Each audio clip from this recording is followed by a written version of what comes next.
मैं आप लोगों का 10 मिनट का सेशन और एक्सटेंड कर रहा हूं। रीजन, मुझे कुछ आप लोगों को बताना है। बहुत इंपॉर्टेंट चीज है, ध्यान से सुनना। आप जब भी कोई क्वेश्चन सॉल्व करते हो, कोई भी क्वेश्चन उठाते हो, चाहे बहुत बड़ा क्वेश्चन है या बहुत छोटा क्वेश्चन है, यार उसको ना एक पॉजिटिव वे में लो। पॉजिटिव वे में एक पॉजिटिव एटीट्यूड के साथ उस क्वेश्चन को सॉल्व करो।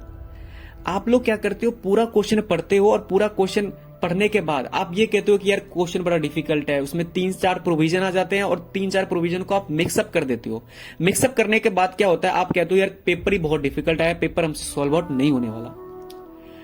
दूसरे टाइप का बच्चा क्या होता है, जो दूसरे टाइप का पॉजिटिव एटीट्यूड वाला बच्चा होगा ना, वो क्या करेगा, वो ये करेगा कि अगर 10 लाइन का क्वेश्चन है ना, 10 लाइन का क्वेश्चन है, तो पहले 3 लाइन में आराम से पढ़ूंगा और पहले 3 लाइन में पढ़ने के बाद मैं देखूंगा कि यहां पे कौन सी प्रोविजन लगने वाली है।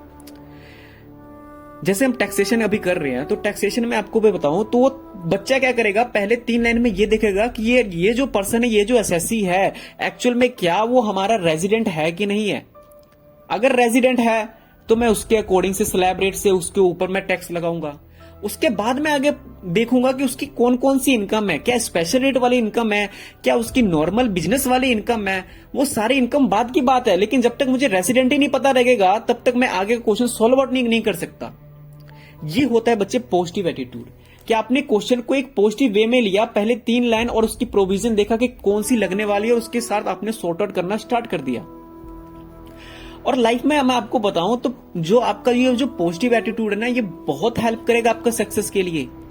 अगर आपने अपने पूरे होल द लाइफ में अगर ये पॉजिटिव एटीट्यूड रख लिया ना, तो आपको सक्सेसफुल होने से कोई नहीं रोक सकता, ये गारंटी है मेरी।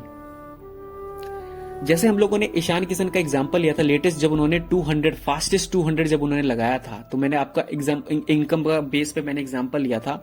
तो जो ये फास्टेस्ट 200 लगे हैं, एक्चुअल में आज से 10 साल पहले क्या किसी ने सोचा भी था कि ओडीआई में सर 200 रन बन भी सकते हैं? किसी ने सोचा था? जब तक कि सचिन तेंदुलकर ने नहीं मारा था, किसी ने नहीं। हजारों वनडे खेल चुके थे यार, अच्छे अच्छे प्लेयर थे, यंग प्लेयर थे, अच्छे कैपेबल वाले प्लेयर थे, लेकिन वो कभी भी 200 रन स्कोर नहीं कर पाए थे। वनडे में 200 रन स्कोर नहीं कर पाए थे। रीजन वाइज उन्होंने कभी ये एटीट्यूड के साथ खेला ही नहीं कि हम वनडे को as a way of fastest की तरह खेले और वो हम उसमें 200 रन का स्कोर कर सके। उन्होंने कभी भी इस चीज के बारे में सोचा ही नहीं था। सचिन तेंदुलकर ने वहां पे सोचा, सचिन तेंदुलकर ने वहां पे जब 200 रन लगाए तो विद इन अ ईयर या मोर देन 1 ईयर, जो भी डेट होगी मुझे रिकॉल नहीं हो रही, तो 1 साल के अंदर में आप देख सकते हो कि सहवाग ने भी क्या लगा दिए, सहवाग ने भी 200 रन के स्कोर कर दिए थे ना, कर दिए थे। और उसके बाद विद इन अ 10 ईयर के डिकेड में, एक डिकेड के अंदर में कितने लग गए, 8 से ज्यादा 200 रन लग चुके हैं, अलग अलग प्लेयरों ने लगा दिए हैं। ऊपर से अगर मैं आपको बताऊं तो रोहित शर्मा के 2 बार 200 है।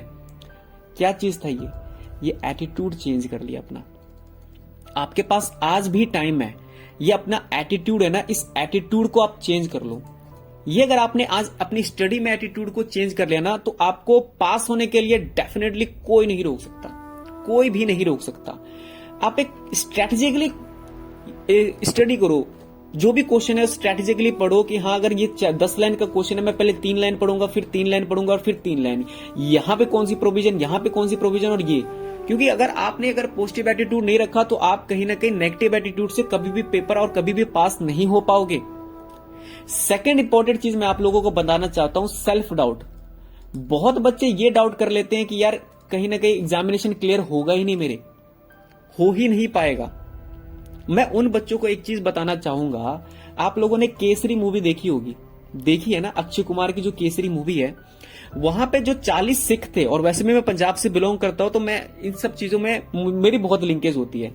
तो 40 सिख ने, आप ये देखो, 40 सिख ने वहां पे कितने हजारों जो मुगल थे और हजारों जो वहां पे मुसलमान थे उनसे लड़ गए थे, और उनके हजारों, वो 40 सिख और हजारों, हजार से भी मोर देन हजार से भी ज्यादा मैं कह रहा हूं, उनके मार दिए थे दुश्मन को उन्होंने। एक क्या था, एक पॉजिटिव एटीट्यूड लेके चला था। उन्होंने कभी भी खुद पे ये डाउट नहीं किया कि यार वो 1000 से भी ज्यादा हैं, वो 50,000 हैं और हम 40 हैं, हम लड़ेंगे कैसे, कोई कंपैरिजन ही नहीं है। कभी उन्होंने डाउट किया खुद पे? नहीं किया। उन्होंने ये बोला, और सिख धर्म में ये आप उठा के देखो तो अगर उन्होंने ये बोला कि अगर मैं एक अकेला हूं ना तो मैं 40,000 के बराबर हूं। एक अकेला सिख, यहां पे कहावत है मैं आपको बताऊं, वो 1.25 लाख के बराबर होता है, 1.25 लाख के बराबर। ये क्या है? ये पॉजिटिव एटीट्यूड है कि पेपर बहुत डिफिकल्ट आ गया, लेकिन मैं क्या कर सकता हूं? मैं कर सकता हूं कि यहां से मैं ये आइडेंटिफाई करूं कि पहले 40 मार्क्स में किस तरीके से स्कोर करूं। That's it. बहुत डिफिकल्ट आ गया इंस्टीट्यूट, बहुत पूछ ले एक पॉजिटिव एटीट्यूड से, क्योंकि क्वेश्चन प्रोविजनों में से ही होंगे। और जब आपको प्रोविजन पता है तो इंस्टीट्यूट जितना मर्जी ट्रिक करे, हमें अपना पॉजिटिव एटीट्यूड लेके चलना है। ये होता है अपने आप पे एक कॉन्फिडेंस, एक सेल्फ रिलायंस होता है कि मुझे, हाँ मैं कर सकता हूं। और ये कॉन्फिडेंस आपको हमेशा ही आगे लाइफ में सक्सेसफुल बनाएगा। आपको पता है मिल्खा सिंह, लाइफ में बहुत एग्जाम्पल है, मैं आपको बताऊं तो जो मिल्खा सिंह है उनके पास बूट भी नहीं था। क्या था उनके पास? खाली पैर ही रेसिंग करते थे। कभी उन्होंने ये सोचा कि यार मेरे से भी तगड़े तगड़े लेवल के रेसर आएंगे और मैं उनसे किस तरीके से कंपटीशन करूंगा? कभी उनके माइंड में ये आया? सेल्फ उन्होंने खुद पे डाउट किया? बिना जूते के बंदे भाग रहा है, वो बिना जूते का वो भाग रहा है और इतनी तेज भाग रहा है क्योंकि उसे खुद पे विश्वास था कि यार मैं अगर जितना भाग रहा हूं, मैं अपने आप से मेरी कंपटीशन है, मैं अपने आप को इंप्रूव करूंगा, मैं ये पॉजिटिव एटीट्यूड रखूंगा। मुझे पता है कि मुझे कोई नहीं हरा सकता। मैं आपको बताऊं, इंस्टीट्यूट चाहे इंस्टीट्यूट, एक बात ध्यान में रखना, इंस्टीट्यूट भले ही आपका हार्ड टू हार्ड, मान लो 100 बच्चे ही पास करती है, 100 स्टूडेंट ही पास करते हो ऑल ओवर इंडिया, बहुत गंदा रिजल्ट है, 0.001% रिजल्ट है।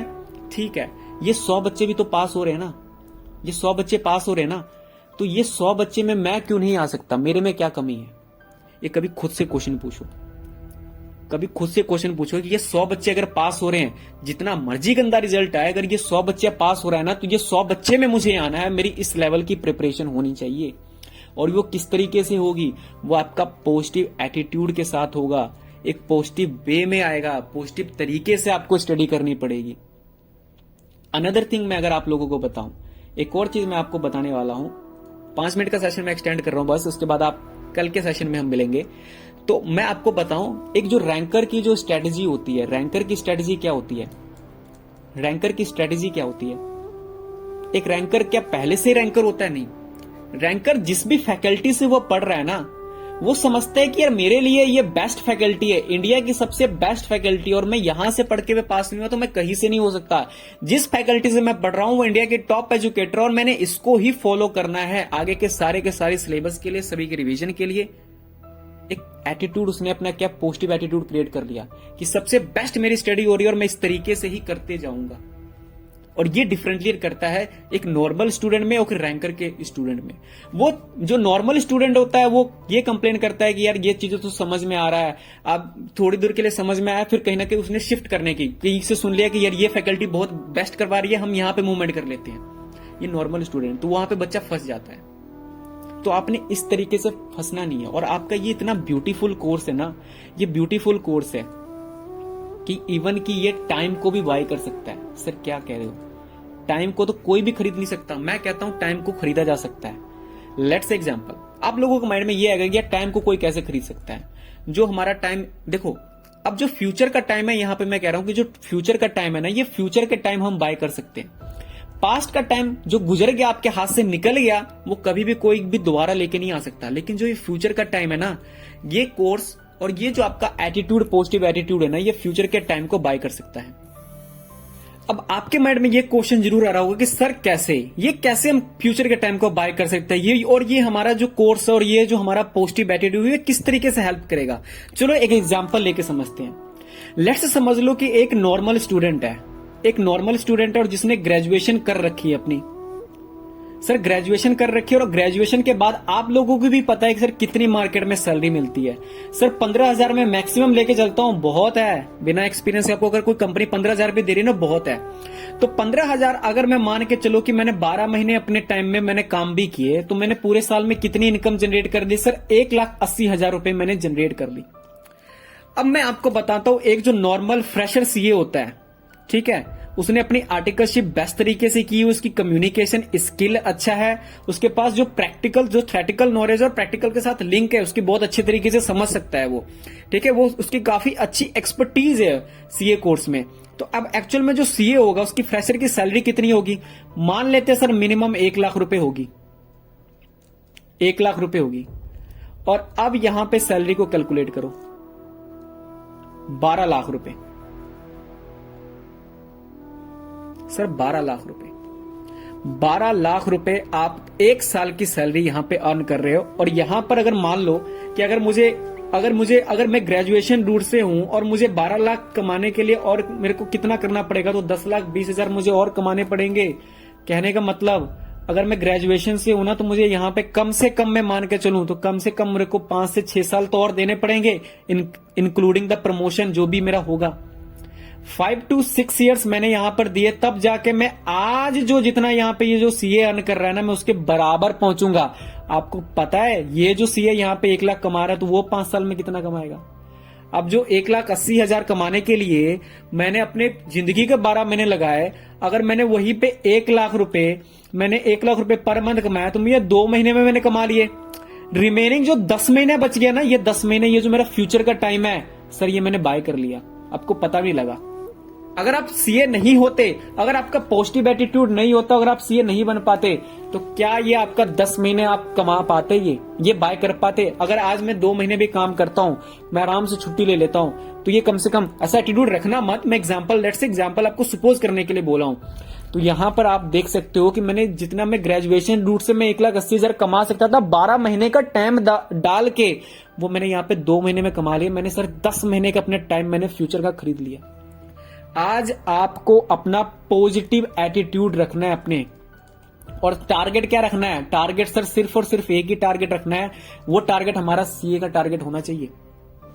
वो सीए का टारगेट आपको हमेशा अपने माइंडसेट में क्लियर होना चाहिए कि सर मुझे ये बनना है, क्योंकि अगर मैं ये बन गया तो मैं ऑटोमेटिकली जो मेरा फ्यूचर का टाइम है ना, मैं उसे बाय कर सकता हूं। अगर मैं नहीं बन पाया, और इन केस में, और ये प्रोसेस आपका जो सीए का जो प्रोसेस है ना, ये इतना ब्यूटीफुल है। इन हार्ट टू हार्ट देखो, टाइम तो लगेगा आपको, कोई बात नहीं। अगर इनकेस अगर आप नहीं भी बन पाते, रेयर केसेस, तो ये कोर्स इतना ब्यूटीफुल है कि आपको ये ग्रेजुएशन के लेवल से तो बहुत ही ऊपर रखेगी, और इससे तो ज्यादा अर्निंग आपको करवा के दे ही देगी, क्योंकि ये कोर्स इतने ब्यूटीफुल तरीके से बनाया गया है। और इसके लिए रिक्वायर क्या है? अब इसके लिए रिक्वायर क्या है सर? अगर हम टाइम बाय कर भी लेते हैं, तो ये टाइम किस तरीके से बाय करें, इसके लिए आपको रिक्वायर है सर, यहां पे आपको कंट्रीब्यूशन देना पड़ेगा। आज तो सर यहां पे अपनी देनी पड़ेगी कंट्रीब्यूशन। आज तो जलना पड़ेगा, आज तो आपको देना ही पड़ेगा, अपनी पूरी एफर्ट आपको आज लगानी पड़ेगी। आज आपको अगर अपनी पूरी एफर्ट आपने लगा दिया ना, तो कल आप फ्यूचर के टाइम को बाय कर सकते हो। लेकिन हम क्या बोलते हैं ना, हम बोलते हैं यार आज क्या कंट्रीब्यूशन लगाए, आज रहने देते ना सर, क्या फर्क पड़ता है, क्या फर्क पड़ता है सर, आज रहने देते, आज स्टडी नहीं करते हैं सर, आज स्टडी रहने देते ना, आज होमवर्क नहीं करते हैं। कोई भी चीज माइंडसेट में, एक चीज और मैं बढ़िया आपको सिखा के जा रहा हूं, उसके बाद हम 5 मिनट में सेशन कंप्लीट करेंगे। तो आपको मैं एक चीज बताना चाहता हूं, कोई भी चीज लाइफ में, कोई भी चीज आपको अगर आज फ्री में मिल रही है ना, फ्री में मिल रही है, और वो आपको बता भी नहीं रही कि उसके बदले में मैं क्या लूंगी, कॉस्ट नहीं बता रही, वो आपको बार बार कह रही है ये फ्री में ले जा, कोई बात नहीं, ये फ्री में ले जा, कल को देख लेंगे, कल को देख लेंगे, तो उसका कॉस्ट ना कल को बहुत रिकवर करना पड़ेगा। आज आप समझ लो फ्री में पढ़ते नहीं हो, आज आप टाइम को कह रहे हो कि ना, टाइम को कह रहे हो कि ठीक है यार आज मुझे एंजॉयमेंट करने दे, आज मेरे को फोन चलाने दे, आज मेरे को पढ़ने ना दे। वो बोलेगा ठीक है तू ये मेरे से ले ले, ये तू अचीवमेंट ले ले, ये बेनिफिट ले ले मेरे से, आज तू पूरे दिन का बेनिफिट ले ले, लेकिन इसकी कॉस्ट मैं कब लूंगा? मैं एग्जामिनेशन के टाइम पे इसकी कॉस्ट लूंगा, जब तुम्हें ये सारी चीजें प्रोविजन, तुम्हारे स्टडी में गैप आएगा, तुम्हें जब रिकॉल नहीं होगी, वो तुम्हारे पास वो कॉस्ट उस टाइम पे रिकवर करता है, और जब हम लाइफ के बहुत ही पीछे चले जाते हैं। ठीक है, तो आज अपने आप को, ये जो आपके पास ये जो सीए इंटरमीडिएट का आपका जो जर्नी है ना, इस सीए इंटरमीडिएट में अपनी पूरी की पूरी एफर्ट लगाओ। ये पूरी की पूरी एफर्ट जिस दिन आपने लगाना स्टार्ट कर दिया ना, सीए बनने से रोक नहीं सकता। Thank you very much. आपको आज का सेशन बहुत अच्छा लगा हो। हमने आज के सेशन में क्या किया, आज के सेशन में हमने कंप्यूटेशन वाली, हमने ये जो कुछ एग्जांपल्स थे, हमने आपको क्वेश्चंस देखे, जो माइंड ट्रिकी जो क्वेश्चंस थे वो आपको अच्छे लगे होंगे, कंप्यूटेशन ऑफ इनकम टैक्स वाले। ठीक है, कल इसी टाइम पे हम बाकी का जो सेशन है हमारा वो कंटिन्यू करेंगे, और जल्दी से जल्दी हम रिवीजन करके जल्दी जल्दी आपका सिलेबस कंप्लीट करा के सारे के सारे कंसेप्ट रिकॉल करवा के आपको मैंने फ्री कर देना, फिर आप पूरी की पूरी तरीके से सेल्फ स्टडी करना। ठीक है, so thank you very much. Hope आपको आज का सेशन